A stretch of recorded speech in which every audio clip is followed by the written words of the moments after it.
السلام علیکم، کیا حال ہے اسٹوڈنٹس؟ امید کرتی ہوں کہ آپ سب لوگ خیریت سے ہوں گے۔ جیسا کہ آپ لوگ جانتے ہیں کہ ہمارا ایجوکیشن کا پہلا چیپٹر ہے جس میں ہم مسلم مفکرین کی تعلیمی خدمات پڑھ رہے ہیں۔ پہلے دو مسلم مفکر جو کتاب میں دیے گئے ہیں ہم ان کا نظام تعلیم اسٹڈی کر چکے ہیں، اور ابھی ہمارا تیسرا ٹاپک چل رہا ہے جو کہ ابن سینا کا نظام تعلیم ہے۔ ابن سینا کے نظام تعلیم میں مقاصد تعلیم تک ہم لوگ اسٹڈی کر چکے تھے۔ آج ہم لوگوں نے نصاب تعلیم کا جائزہ لینا ہے، تو چلیں آپ لوگ بک کا پیج نمبر 12 اوپن کریں۔ یہاں پہ نصاب تعلیم، ابن سینا نے براہ راست نصاب کے حوالے سے کوئی بات نہیں کہی، لیکن علوم کو 3 مدارج میں تقسیم کیا ہے۔ پیچھے ہم نے امام غزالی کا نظام تعلیم جب پڑھا تھا تو انہوں نے علوم کو نصاب کو 2 حصوں میں تقسیم کیا تھا، تو یہاں ابن سینا نے نصاب کو 3 حصوں میں تقسیم کیا ہے۔ تو ہم لوگ آگے اس کو دیکھتے ہیں کہ کون سے 3 مدارج میں تقسیم کیا گیا۔ سب سے پہلے اعلیٰ علوم، وہ علوم جو حکمت و دانش پر مبنی ہوتے ہیں، یعنی جو انسانی عقل پر مبنی ہوتے ہیں۔ ان میں فلسفہ، منطق اور اخلاقیات جیسے علوم شامل ہیں جن کا مادے سے کوئی تعلق نہیں ہوتا، یعنی جن کو ہم ہاتھ نہیں لگا سکتے، چھو نہیں سکتے، لیکن ان کا وجود موجود ہے اور ہم انہیں محسوس کر سکتے ہیں، انہیں سمجھ سکتے ہیں۔ جیسے کہ فلسفہ ہے، اب فلسفہ ہمارے پاس کسی ٹھوس شکل میں موجود نہیں ہے جیسے باقی سائنسز کے مضامین جن کی چیزیں ہمارے پاس ٹھوس شکل میں موجود ہوتے ہیں، تو اسی طرح یہ جو فلسفہ، منطق، اخلاقیات وغیرہ ہیں، ان کی چیزیں بظاہر کی کسی شکل میں ہمارے پاس موجود نہیں ہیں۔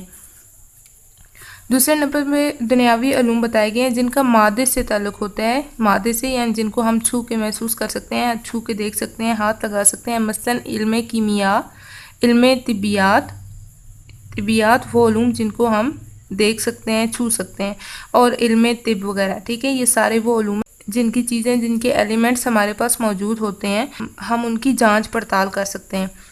تیسرے نمبر پہ وسطی علوم بتائیں کہ وہ علوم جو بعض خصوصیات اور پہلوؤں سے مادی دنیا سے تعلق رکھتے ہیں اور بعض خصوصیات اور پہلوؤں سے ما بعد الطبیعاتی حیثیت رکھتے ہیں، یعنی اس میں مضامین کی کچھ خصوصیات ایسی ہوتی ہیں جو طبیعیاتی ہوتی ہیں، جن کو ہم محسوس کر سکتے ہیں، ہاتھ لگا سکتے ہیں، چھو سکتے ہیں، اور کچھ ما بعد الطبیعاتی ہوتے ہیں جن کو ہم صرف محسوس ہی کر سکتے ہیں، دیکھ نہیں سکتے، چھو نہیں سکتے۔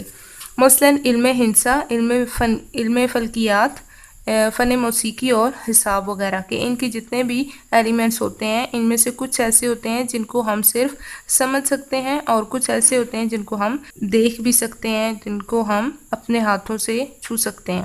یہاں تک آپ لوگوں کو کلیئر ہو گیا؟ اگر کوئی کویسچن ہو تو لازمی کیا کریں، کمنٹ سیکشن میں بھی پوچھ لیا کریں، اور اس کے علاوہ آپ لوگ واٹس ایپ کر لیا کریں۔ نیکسٹ ہم دیکھتے ہیں کہ طریقہ تدریس کیا بتایا ابن سینا نے۔ حکمت تدریس، ابن سینا کی حکمت تدریس کی کوئی تفصیل تو دستیاب نہیں ہے، لیکن وہ عملی مدرس تھے، یعنی وہ درس و تدریس سے وابستہ تھے، طب اور فلسفہ کا درس دیتے تھے۔ ان کی عملی زندگی پر نظر ڈالیں تو معلوم ہوتا ہے کہ انہوں نے اس زمانے کے عام اساتذہ کی طرح رات کا ایک حصہ مطالعہ کے لیے وقف کر رکھا تھا۔ یہ چیز طلبہ کے لیے مشعل راہ ہے۔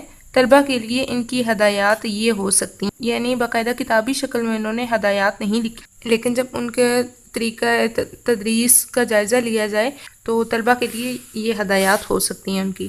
نمبر 1، ریاکاری سے بچا جائے، یعنی فضول کاموں سے بچا جائے اور خلوص نیت سے علم حاصل کیا جائے۔ ریاکاری ہوتا ہے بالکل بھیس بدل لینا یا مکر و فریب کرنا۔ نمبر 2، اسلامی عبادات اور شاعر کی پابندی کی جائے، یعنی جو اسلامی عادات ہیں ان کو اپنایا جائے، اسلامی عبادات ہیں ان پہ عمل کیا جائے، جس میں نماز اور روزہ وغیرہ شامل ہیں۔ نمبر 3، جسمانی صحت کے لیے ضروری ہے کہ لذتوں کا استعمال بلا ضرورت نہ کیا جائے۔ یہاں پہ لذتوں سے مراد کی اپنی جسمانی صحت کے لیے جو ہماری ڈائٹ ہے، جو خوراک ہے، اس کا خیال رکھا جائے، اور جو ہماری روزمرہ کی روٹین ہوتی ہے اس میں ہمیں لذتوں کا استعمال، یعنی ایسی چیزیں جو بظاہر ہمیں آرام دے رہی ہوتی ہیں یا ہمیں انہیں کھا کے ان کاموں کو کر کے خوشی محسوس ہوتی ہے، لیکن وہ ہمارے جسم کے لیے نقصان دہ ہوتے ہیں، ان سے ہمیں پرہیز کرنی چاہیے۔ نمبر 4، عقل اور سعادت کے حصول کے لیے دنیا و مافیہ سے بے نیازی ضروری ہے۔ سعادت کے معنی ہوتی ہیں، یہاں پہ سعادت کے معنی ہے خوش قسمتی کی، یعنی اگر آپ خوش قسمتی حاصل کرنا چاہتے ہیں، خوش بختی اور کامیاب ہونا چاہتے ہیں تو آپ کو دنیا سے بے نیازی اختیار کرنی پڑے گی، مطلب کہ دنیا انسان کو الجھا دیتی ہے، ہمیں دنیا کی مصروفیات سے خود کو نکالنا ہوگا۔ یہ ہیں طلبہ کے لیے کچھ ہدایات جو کہ ابن سینا نے دیں۔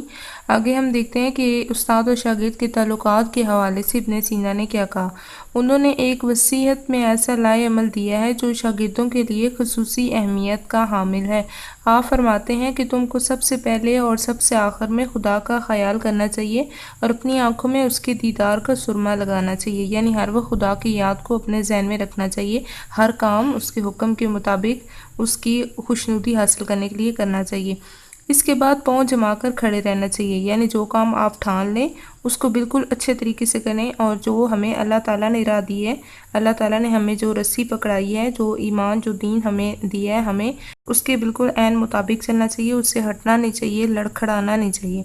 تم کو معلوم ہونا چاہیے کہ سب سے بہتر حرکت نماز ہے، سب سے بہتر سکون روزہ، اور سب سے مفید نیکی صدقہ، اور سب سے رائگاں کوشش ریاکاری ہے۔ ریاکاری میں تمام وہ کام آتے ہیں جو اللہ تعالیٰ کے احکامات کے خلاف ہیں، جیسے نمود و نمائش کرنا، یا شہرت حاصل کرنے کا جذبہ ہے، یا برے اخلاق کو اپنا لینا، برے کردار، بری عادتوں کو اپنانا۔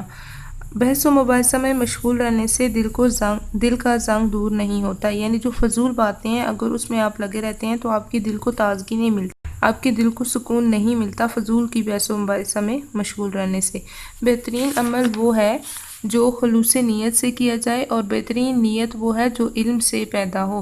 لذتوں کا استعمال صرف اس غرض سے کرنا چاہیے کہ طبیعت کی اصلاح ہو، آدمی کا وجود قائم رہے اور نوح کو بقا حاصل ہو، یعنی صرف خود کو زندہ رکھنے کے لیے آپ کو خوراک لینی چاہیے۔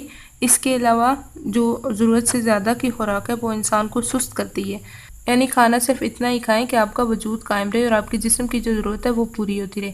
اس کے ساتھ ساتھ قواعد شریعہ کی پابندی میں خلل نہ آئے، یعنی جو اسلامی قواعد ہیں ان کی پابندی میں کسی قسم کا خلل نہیں آنا چاہیے، کسی قسم کا خلا نہیں آنا چاہیے، اور جسمانی عبادات کا ہمیشہ پابند رہنا چاہیے، یعنی نماز روزہ کی جو عبادات ہیں ان کا انسان کو پابند رہنا چاہیے۔